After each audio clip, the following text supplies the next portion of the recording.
Dungeon Crawler Network presents Tales of Tamriel.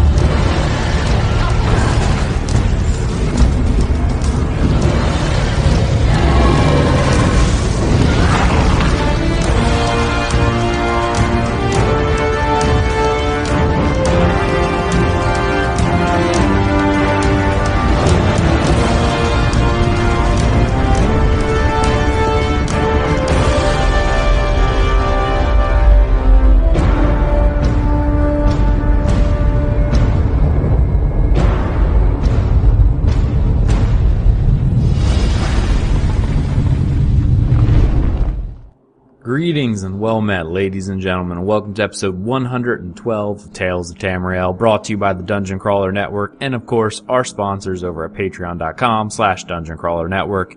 I am your host, Aggelos, and this is a sort of a different episode than what we're normally used to, because, well, I'm alone today. I want to say a special happy birthday to my friend Avi Optimal. That's where he's at, celebrating his birthday today. And of course, Nate, aka Misa, is out hating ESO. No, I'm just kidding. He's very busy and was not able to make it this week either. I didn't want to go 3 weeks without another episode, so I'm going to try this out. And if it's universally disliked, I just won't do another solo episode. I just didn't want to go 3 weeks without an episode. As many of you know, last week we attempted to have an episode, but I had internet issues, so we only made it about 20 minutes into the live stream before my internet decided to crash and you know, just burn and die.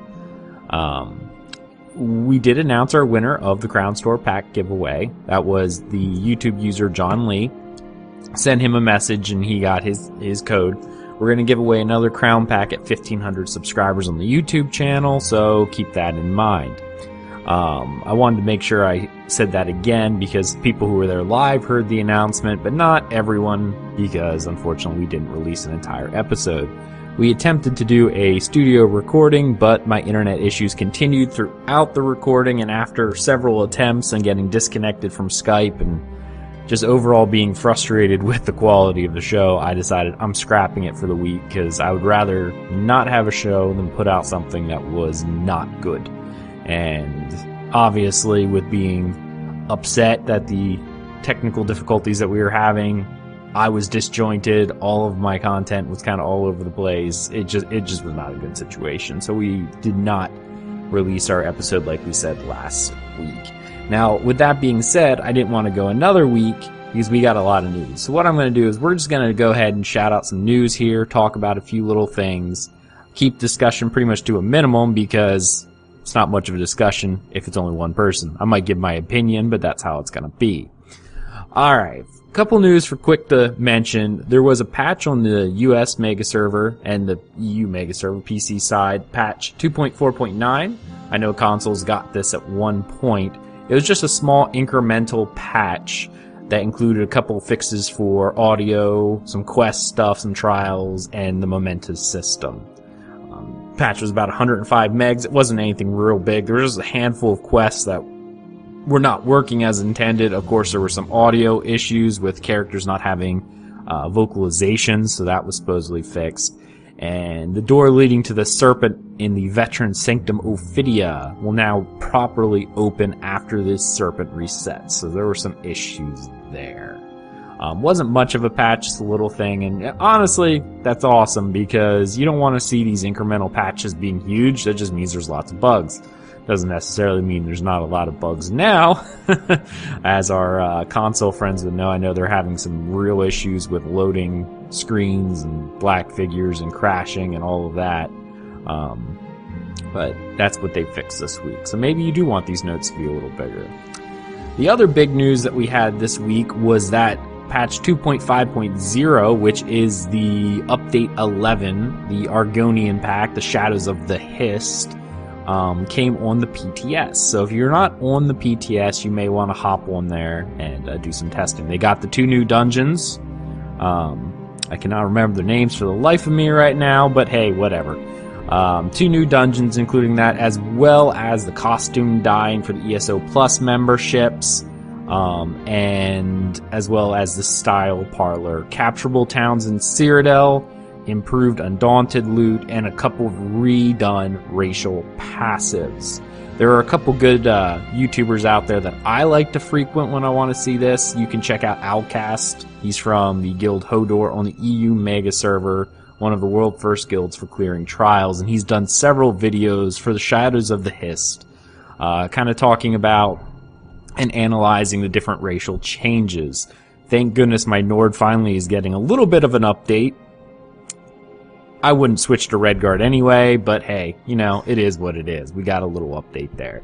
Argonians are now pretty much the best healers in the game, bar none, so there you go. So all you Argonian lovers, I erect the spine of restoration magic to you because you are the new healers. So Templar, Argonian healers are the way to go. There's a bunch of other little changes. Feel free to check it out either in the notes or, like I said, on Outcast's video. He did a fantastic job looking through them, talking about them, kind of saying where it's at, where they sit in the future for at least the competitive scene of PvE and a little bit of PvP. So go ahead and check all of that out. The final mention that we have is the July Crown Store Showcase.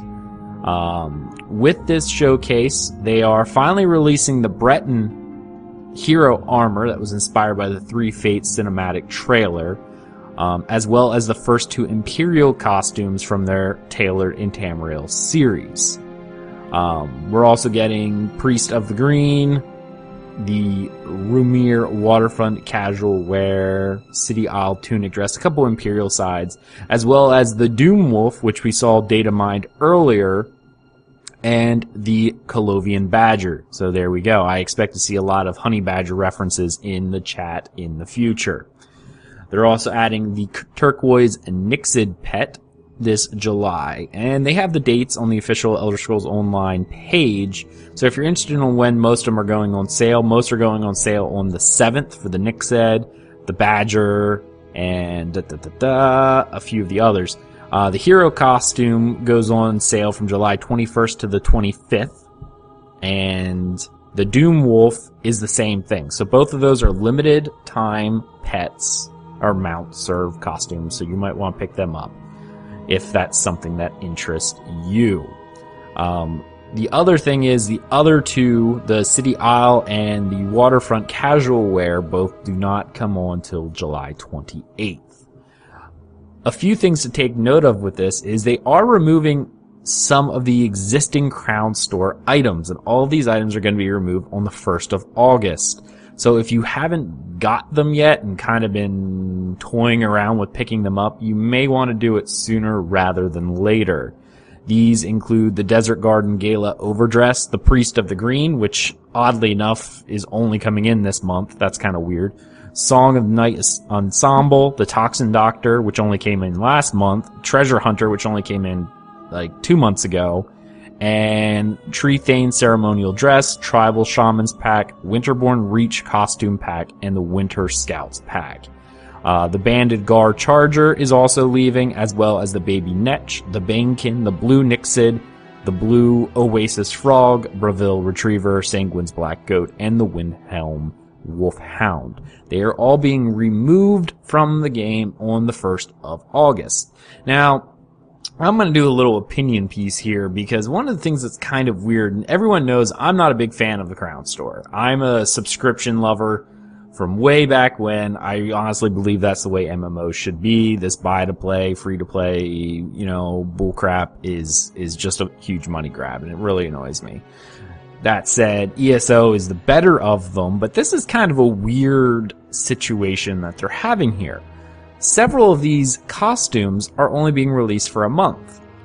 You know, they have a lot of those one-time sale stuff, or the short-time sales. Like, we've seen them multiple times where it's only like for a weekend or whatever. But we're now starting to see stuff being added to the Crown Store and removed the same month. Specifically, the Priest of the Green costume, which is only coming in this month on the 7th and then is being removed on the 1st. As well as, I think, the Blue Nixid is another one. So there's like 2 or 3 of them off that list that are only just now being... Oh, I'm sorry. It's a Turquoise Nixid is the one that is being added. So the blue one was from earlier. So there's that. But the Priest of the Green, like I said, is only starting on the 7th, and they're removing it on the 1st of August. So it's like a month to pick that one up. And most of these costumes normally range between 7,000 or 700 and 1,000, and I imagine Priest of the Green is going to be closer to 1,000. So I don't know. I'm not real fond of this removing things from the Crown Store. I know we talked a few episodes back about one of the perks that would be nice for the not Dark Brotherhood, but for ESO Plus would be allowing ESO Plus subscribers to have access to the entire back catalog of everything that's ever been released. It kind of takes away from the you gotta buy it now kind of mentality, which I'm sure makes ZeniMax quite a bit of money. But if we're subscribing to the game, we're in this for the long haul anyway, so I don't know how giving us access to that library would not be a good thing. I don't know, but let me know in the comments of the video, which is probably just going to be a gameplay. I'm going to record some gameplay to put over this just so it's something. And, or, you know, send us an email, contact@dungeoncrawlernetwork.com, tweet us at Tales of Tamriel on the Twitters, and let us know what you think about the removal of these items. I'm personally not fond of it, but, you know, what are we gonna do? Final little bit of the quick to mention notes is, as many of you know, we've already heard of the Shadows of the Hist, and the Barbershop are coming this August. I believe it's something around August 1st, or I remember. I have to look at this real quick. It's very near the beginning of August that we're going to get the Shadows of the Hist, the Argonian pack, and the Barbershop. We've also received confirmation that player housing has been pushed back from this year, which we all sort of assumed it would probably be Q4 anyway, to Q1 of next year tentatively.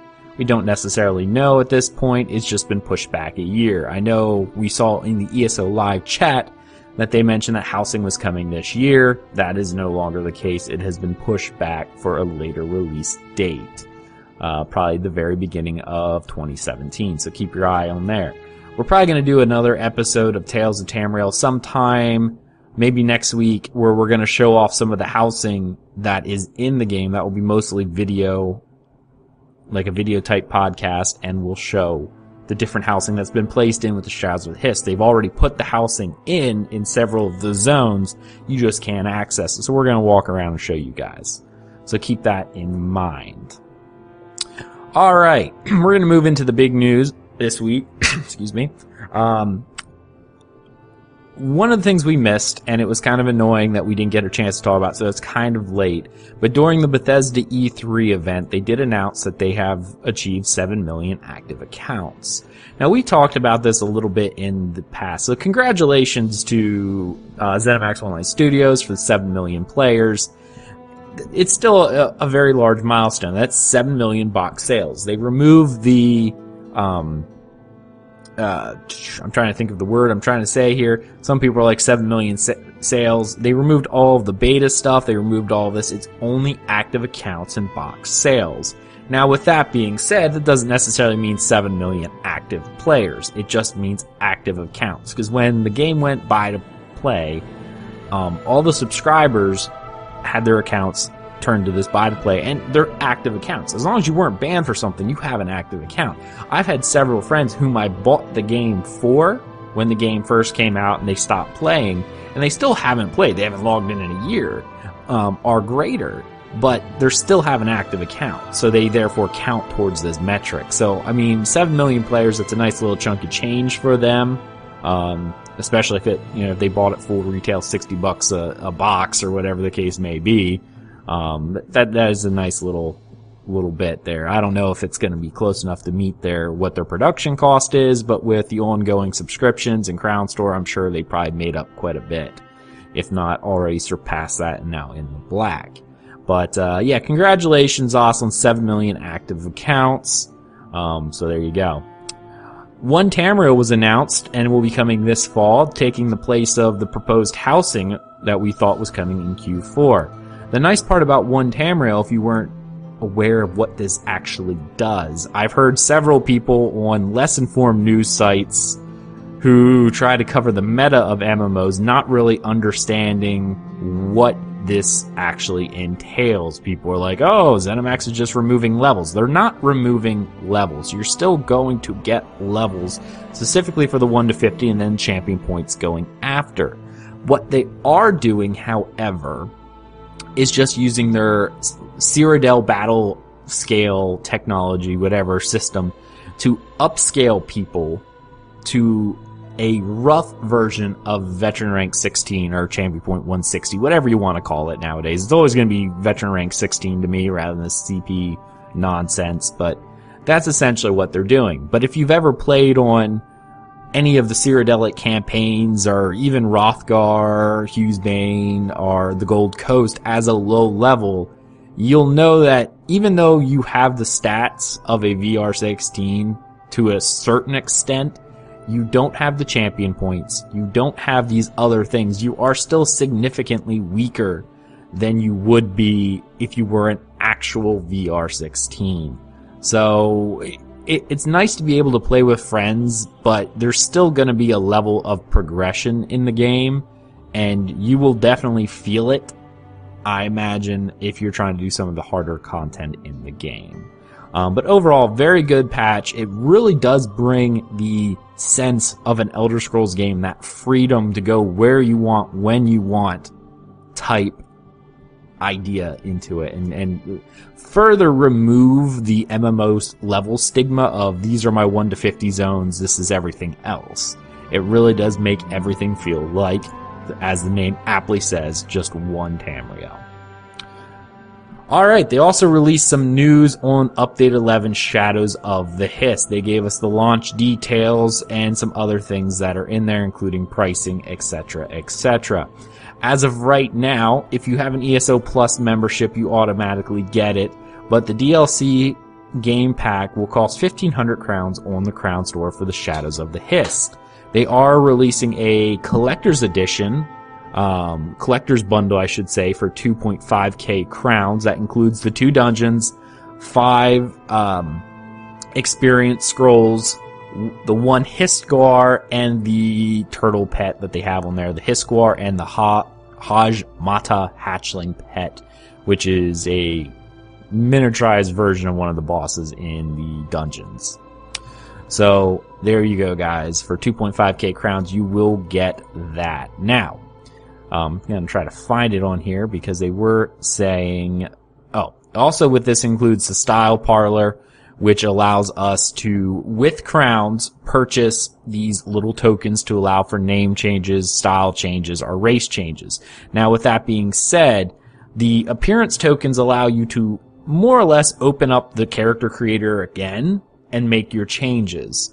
The race change tokens have everything that the appearance change. So if you get a race change token, you don't need to get an appearance token as well, because the race change allows you to go back into character creation. And this time, instead of just messing with the sliders, you also get the ability to change your race. And therefore, then you get pushed into where the sliders are again, and you can make your adjustments. They're also adding hairstyles and adornments and markings to the Crown Store. And the one thing that's actually kind of neat about this, they did monetize it incredibly, well, they just monetized a lot out of it.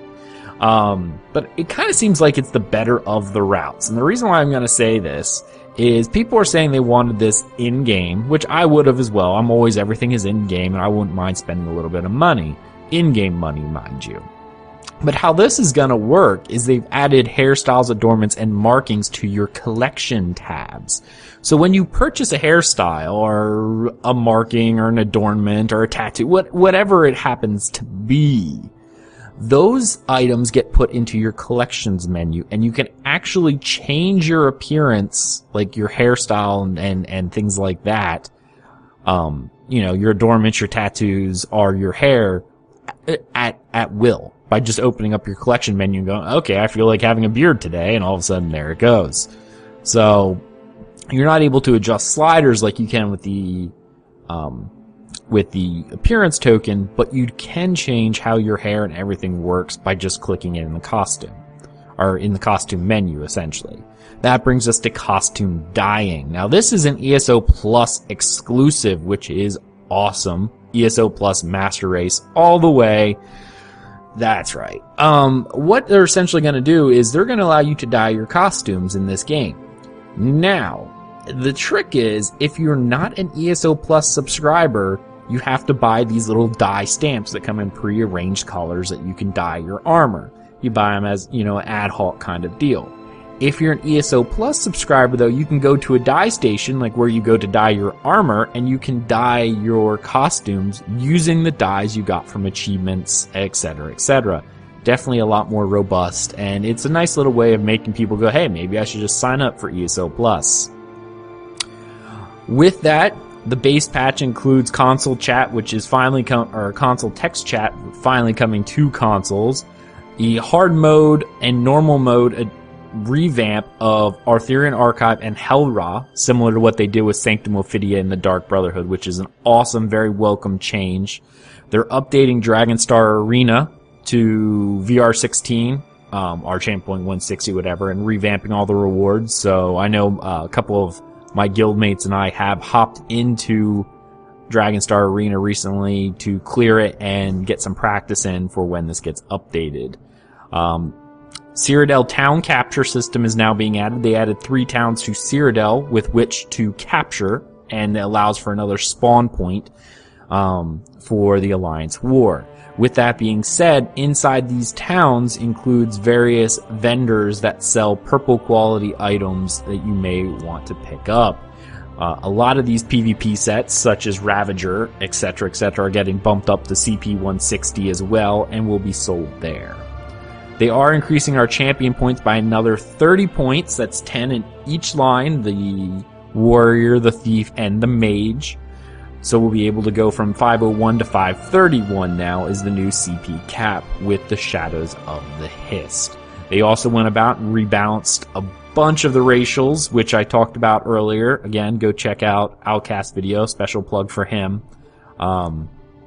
to see what was all changed, or read the notes if you're so inclined.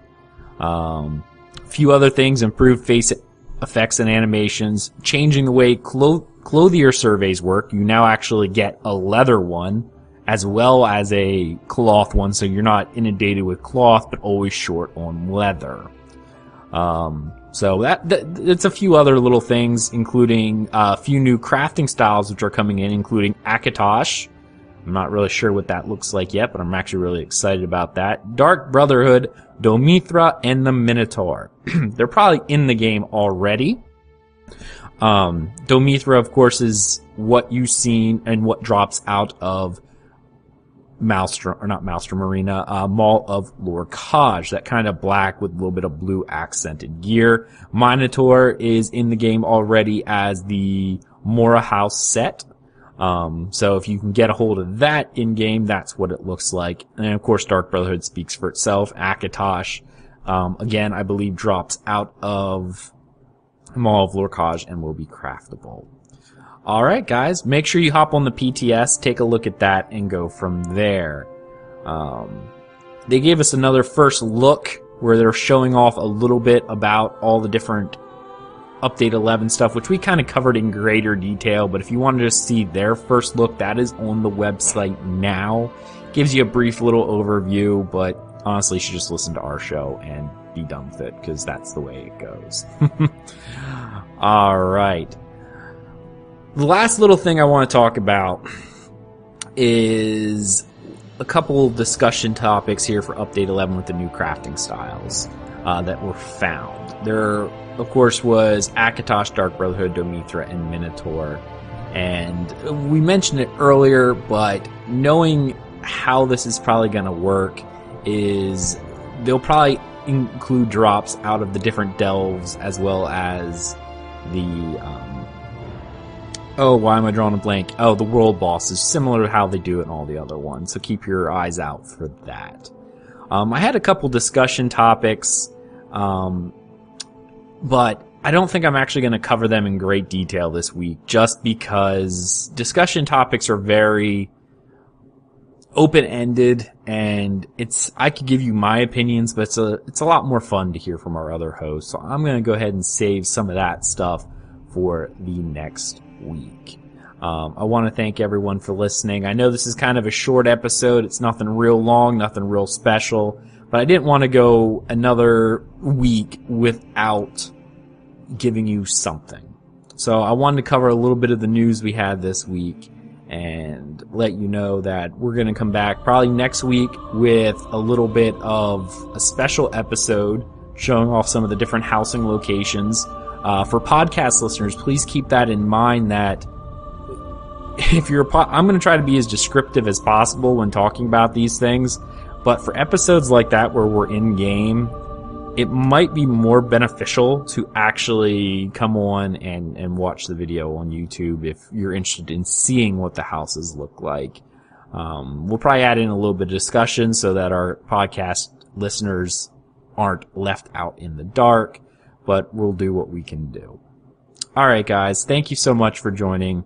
I hope you enjoyed this little episode and got a little bit of news, got brought back up to speed, and we'll be back next week with episode 113 of Tales of Tamriel. I hope everyone had a wonderful day. Have a happy 4th of July. Special thank you and happy birthday to Avi Optimal. You're awesome, sir.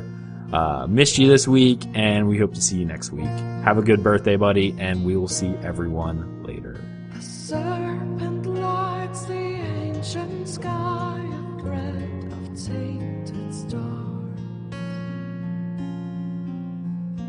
Evil stirs, and in its wake the souls of mortals sway. And sorrow reigns over fields of red, and spirits pace through the shadows cast by their graves. These are days